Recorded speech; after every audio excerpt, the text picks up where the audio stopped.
কানাডায় শিখ নেতা হরদীপ সিং নিজ্জর হত্যাকাণ্ডে জড়িত সন্দেহে ৩ ভারতীয়কে গ্রেফতার করা হয়েছে। দেশটির অ্যালবার্টা প্রদেশের এডমন্টন শহর থেকে তাদেরকে গ্রেফতার করা হয়।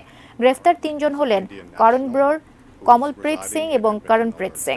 তারা সবাই এডমন্টন শহরের বাসিন্দা। ৩ জনের বিরুদ্ধে হত্যার অভিযোগ আনা হয়েছে। পুলিশ জানিয়েছে, নিজ্জর হত্যাকাণ্ডের তদন্ত চলছে।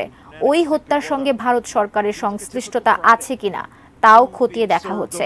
গ্রেপ্তার ৩ জনের বাইরে আরও অনেকেই হত্যাকাণ্ডের সঙ্গে জড়িত থাকতে পারেন। তাই সামনে আরও অনেককে গ্রেফতার করা হতে পারে এবং তাদের বিরুদ্ধে অভিযোগ আনা হতে পারে। গত বছরের 18 জুন কানাডার ভ্যানকুভার শহরের কাছে গুলি করে হত্যা করা হয় পাঞ্জাব রাজ্যের স্বাধীন শিখ রাষ্ট্র প্রতিষ্ঠার লক্ষ্যে খালিস্তান আন্দোলনের সঙ্গে যুক্ত শিখ নেতা হরদীপ সিং নিজ্জরকে। ওই হত্যাকাণ্ডে ভারতের জড়িত থাকার অভিযোগ করার পর কানাডার সঙ্গে কূটনৈতিক টানাপোড়েন দেখা দেয়। হত্যায় জড়িত থাকার বিষয়টিও অস্বীকার করে নয়াদিল্লি।